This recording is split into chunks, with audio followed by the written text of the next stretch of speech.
A crew of 2. That's all it takes to operate a B-2 Spirit stealth bomber. Sitting next to each other in a cockpit narrower than most sedans, a pilot and a mission commander manage 172 feet of aircraft, carry 40,000 pounds of precision munitions, and stay airborne for more than 30 hours without ever landing. The Atlantic Ocean passes beneath them in darkness. A tanker aircraft meets them mid-air to refuel. Then comes the hard part, flying straight into airspace protected by surface-to-air missile systems built specifically to destroy aircraft like theirs. The bomb bay doors open briefly. Weapons drop onto hardened underground targets. The doors close. The aircraft turns west. Nobody below ever knew they came. That night, February 28, 2026, the United States executed Operation Epic Fury, among the largest American air campaigns seen in over 2 decades. U.S. Central Command reported more than 1,000 targets struck within the opening 24 hours alone. Command and control centers, air defense networks, ballistic missile sites, military communications infrastructure, all hit. B-2 Spirit bombers carried 2,000-pound munitions directly into Iran's hardened underground missile facilities. Almost nobody talks about something important regarding the B-2. Iran was never the mission this aircraft was designed for. Neither was Iraq, Afghanistan, Kosovo, or Libya, though it flew combat operations in all of them. Back in the early 1980s, engineers built this aircraft for one purpose and one purpose only: penetrating the most sophisticated air defense network ever constructed and delivering nuclear weapons into the Soviet Union. Then the Soviet Union collapsed in 1991. The threat ceased to exist before the majority of the fleet had even rolled off the production line. Congress had originally approved 132 aircraft. That number was eventually cut down to just 21. Factor in all research, development, and production costs, and the B-2 clocks in at roughly $2 billion per airframe, the most expensive military aircraft ever built, operated in one of the smallest fleets in American military history. Since then, 2 have left service permanently. One was destroyed in a crash. Another suffered fire damage so severe the Air Force retired it rather than foot the repair bill. That leaves 19, every single one stationed at Whiteman Air Force Base in Missouri. Here is where the irony becomes impossible to ignore. 37 years after this aircraft was designed for a war that never happened, the B-2 still holds a title no other crewed aircraft can claim. The only platform in the U.S. military capable of punching through modern air defenses and placing heavy penetrating munitions onto hardened, deeply buried targets. When Epic Fury needed to hit Iran's underground ballistic missile bunkers, there was simply no other option. Nothing else existed that could do the job. The aircraft they almost built too few of ended up being the one thing no other machine could replace. That fact isn't just about engineering. It's the core argument this entire video is built around. Understanding why the B-2 proved irreplaceable over Iran means understanding how it stays invisible. And invisible here isn't poetic language. It's a matter of physics. A radar system fires electromagnetic pulses into the sky and waits to measure what bounces back. Conventional aircraft are full of surfaces that send radar energy straight back to the transmitter. Tail fins, angular fuselage panels, weapons pylons hanging off the wings. The B-2 was engineered to eliminate virtually all of those. No vertical tail surfaces, no angular body sections, no external weapons. From tip to tip, it is one continuous curved flying wing, shaped so that incoming radar energy deflects off in directions that never lead back to the source. The U.S. Air Force acknowledges publicly that the B-2's low observability results from composite construction, radar-absorbing surface coatings, and the flying wing configuration, simultaneously reducing radar, infrared, acoustic, electromagnetic, and visual signatures. The technical specifics largely remain classified. What is publicly known? The skin incorporates materials that absorb electromagnetic energy and convert it to trace heat rather than reflecting it back. These coatings require robotic application during depot maintenance and are delicate enough that the aircraft needs climate-controlled hangars simply to preserve the surface between missions. The 4 engines sit buried deep within the wing structure. Their exhaust is routed across the upper surface, where it mixes with the surrounding air before any ground-based infrared sensor can register the heat. The air intake ducts are shaped in S-curves, preventing radar signals from ever reaching the spinning compressor blades inside. Every pound of the 40,000-pound weapons load rides inside 2 internal bays, sealed behind doors that break the aircraft's stealth profile for only a fraction of a second during weapons release. One additional system rarely gets discussed. The B-2 carries a passive sensor suite that transmits nothing. It only listens. From hundreds of miles out, it detects hostile radar emissions and builds a real-time picture of where the gaps in enemy coverage actually exist. The B-2 doesn't defeat radar by jamming it. It defeats radar by finding the holes the defenders don't know are there and flying through them. To put this in concrete terms, a fifth-generation fighter like the F-35 can also enter defended airspace, but it carries 2 2,000-pound bombs internally. One B-2 carries 16 of them, or alternatively, 2 30,000-pound massive ordnance penetrators, the largest conventional bombs in the entire American arsenal, engineered to drive through 200 feet of earth and reinforced concrete.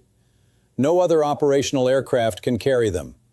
When the target is buried deep inside a mountain, the B-2 is not the preferred option. It is the only option. Much of what happened during B-2 operations in Epic Fury remains classified. What follows draws from confirmed CENTCOM statements, official Air Force doctrine, previously documented missions, and open-source defense analysis. Where details haven't been officially confirmed, that's clearly stated. This is the part most coverage skips entirely. The stealth makes headlines. The human reality of putting this aircraft over a target 6,000 miles from home and getting it back is the story that never gets told. The B-2's unrefueled range sits at approximately 6,000 nautical miles. The distance from Missouri to Iranian airspace exceeds that number. Every intercontinental strike mission is therefore physically impossible without multiple aerial refueling contacts with tanker aircraft pre-positioned along the route. A 2017 Libya strike that's been publicly documented gives a sense of what these missions actually involve. 34 hours total airborne, 15 separate mid-air refuelings, tanker crews from multiple bases orchestrating precise rendezvous across thousands of miles of ocean. The B-2 never landed. It refueled, struck, refueled again, and flew home. For Epic Fury, open-source flight tracking and air traffic control communications, not official military releases, identified 4 B-2s flying under the call signs Pro 41 through Pro 44. Tracking data pointed to rendezvous with KC-46 Pegasus tankers somewhere over the eastern Atlantic. None of this has been officially confirmed by the Department of Defense. Now consider what it actually feels like inside that cockpit. Take off from Missouri somewhere around 2 in the morning. 6 hours in, you've cleared the eastern seaboard and there's nothing below you but open ocean. The cockpit is tight, 2 seats side by side, surrounded by displays. There's space for food and water. Behind the seats, a small area where one crew member can attempt rest while the other flies. Rest is a generous word. You're in a flight suit, in a space about the size of a closet, trying to sleep while 4 turbofan engines send vibration through the airframe at 40,000 feet. By hour 12, at least one refueling is behind you. The Atlantic is too. The mission area is ahead. The cockpit carries the smell of recycled air, accumulated sweat, and the faint chemical edge of environmental systems that have been running non-stop since Missouri. Your eyes carry the ache of hours staring at instrument glow. Somewhere over the mid-Atlantic, your lower back stopped feeling like pain and became something else. A constant dull compression you've stopped noticing because noticing it doesn't change anything. Then everything shifts. The defensive management system activates. Iranian radar emissions start painting across the display. Early warning systems, acquisition radars, fire control radars. Each one represents a surface-to-air missile battery that kills aircraft. Your aircraft was designed so they can't find you. But designed to and guaranteed to are entirely different things, and you are aware of that distinction in a very specific way right now. You aren't jamming anything. You aren't outrunning anything. You are threading through gaps in the coverage that mission planners charted against intelligence on every known radar position, every known frequency, every known system capability. If that intelligence is accurate, you are invisible. If it isn't, You'll find out the same way everyone finds out in air defense environments. Suddenly. Over the target area, the aircraft's radar activates in low probability of intercept mode, power levels and frequencies tuned to avoid triggering any warning receivers below. Synthetic aperture mapping confirms target coordinates against preloaded mission data. The GPS-aided targeting system feeds live updates to the guidance units on the weapons. The bomb bay doors open, the weapons release, the doors close. Total exposure time, fractions of a second. The only moment in the entire mission when the stealth profile is genuinely compromised. 2,000-pound penetrating munitions fall under GPS guidance, fins steering each one toward coordinates for hardened underground facilities that no conventional aircraft can touch. The aircraft is already turning west. CENTCOM confirmed the use of 2,000-pound bombs. Aviation analysts assess them as GBU-31 JDAMs, fitted with BLU-109 penetrating warheads, though that specific variant identification has not been officially confirmed. The logic behind penetrating warheads becomes clear when you understand how Iran engineered those subterranean missile facilities. These mountain complexes were built around overhead launch apertures, reinforced blast doors set directly into the ceiling of the cave structure, with automated rapid loading systems underneath designed to raise a ballistic missile to the surface for launch without ever exposing it to open air. The B-2s were assigned to drop penetrators directly onto those ceiling doors, punching through rock and steel to destroy the launch bays before the missiles could ever leave the mountain. The return leg means additional tanker contacts over the Gulf or the Mediterranean, then the long Atlantic crossing again. Open-source tracking indicated the 4 B-2s diverted away from Whiteman due to severe weather at the home base, landing instead at Dyess Air Force Base in Texas. Total mission time, based on comparable documented operations, somewhere above 30 hours. 2 crew members, 1 takeoff, 1 landing, 6,000 miles of hostile or contested airspace in between. Epic Fury wasn't the first time a B-2 crew crossed that distance. The aircraft's combat record is what proved the logistics were executable. During Operation Allied Force over Kosovo in 1999, the B-2's first combat deployment, crews flew 31-hour round trips from Missouri to Yugoslavia. The fleet flew less than 1% of total Allied sorties. It accounted for 33% of all targets destroyed in the first 8 weeks. That ratio proved something no specification sheet ever could: that a single aircraft arriving undetected, releasing precision weapons, could generate results wildly out of proportion to the number of missions flown. The 2017 Libya operation refined everything further. 2 aircraft, 108 JDAMs, 15 aerial refuelings, 34 hours airborne. That mission became the template: the tanker choreography, the crew endurance management, the weapons employment sequence. When Epic Fury was being planned, the playbook already existed. Every capability the B-2 demonstrated over Iran comes attached to constraints that supporters and critics both acknowledge. There aren't enough of them. They're extraordinarily difficult to keep flying. 19 operational aircraft for global coverage. The stealth coatings require climate-controlled hangars and painstaking repairs performed under strict environmental conditions. Every 9 years, a B-2 is pulled from operational service for months of program depot maintenance at Northrop Grumman's Palmdale facility. Government Accountability Office reporting has documented that the low observable materials are among the primary drivers of maintenance burden and reduced fleet availability. Losing 1 aircraft to combat, to mechanical failure, to an accident isn't a setback. It is a strategic event. There is no production line. There will never be another B-2 manufactured. One was destroyed in a crash on Guam in 2008. Another caught fire on the runway in 2022. Damage so extensive the Air Force retired the airframe entirely because repair costs couldn't be justified. 21 became 19. 10% of the entire global fleet gone to 2 incidents.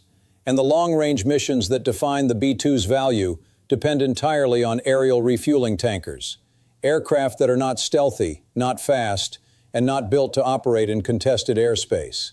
The B-2 can disappear. The tankers keeping it airborne cannot. For 37 years, when the question was what platform can actually reach the target, The answer was always the same aircraft. By 2032, that answer will change for the first time. The Northrop Grumman B-21 Raider is what was built to make the B-2 obsolete. A next-generation stealth bomber constructed from the ground up using updated low-observable technology, modern composite materials, and an open architecture that allows rapid integration of new weapons and sensors, without the expensive overhauls the B-2 demands at every turn. As of early 2026, the B-21 is in active flight testing at Edwards Air Force Base and has entered low-rate initial production. The Department of Defense announced a $4.5 billion investment to expand production capacity by 25%. First operational delivery is projected for Ellsworth Air Force Base in South Dakota by 2027. The baseline procurement target, at least 100 aircraft, 5 times the current B-2 fleet. The Air Force plans to retire the remaining B-2 Spirits progressively as the B-21 scales up. Complete sunset of the B-2 fleet is expected by 2032. The aircraft that outlived the Soviet Union, that flew when no other platform could, is approaching the end of its operational life. Not because it failed, because the Air Force finally built something to carry forward what it started. The B-2 Spirit was designed in the early 1980s to carry nuclear weapons into the Soviet Union. The Soviet Union no longer exists. The fleet was supposed to number 132 aircraft. 21 were produced. 2 were lost, 1 to a crash, 1 to a fire. 19 remain, maintained in climate-controlled hangars by specialists, sustained across oceans by tanker aircraft, operated by 2-person crews who fly further and deeper into defended airspace than any other pilots in modern military aviation. Their names are not public. No press conference after Epic Fury identified the crews who flew from Missouri, threaded through Iranian air defenses, and released weapons onto underground targets that no other crewed aircraft could reach. The mission happened. The aircraft returned. The crew stepped out of a cockpit they had occupied for more than 30 hours and went back to a base surrounded by Missouri farmland. The most consequential aircraft of this century was designed for a war that never happened, built in numbers too small to lose even one, and flown by people the public will never know. On February 28, 2026, it did what it was built to do. 3 decades late, against an adversary its designers never envisioned, over territory that never knew it was there. By the time the world found out, the aircraft were already home.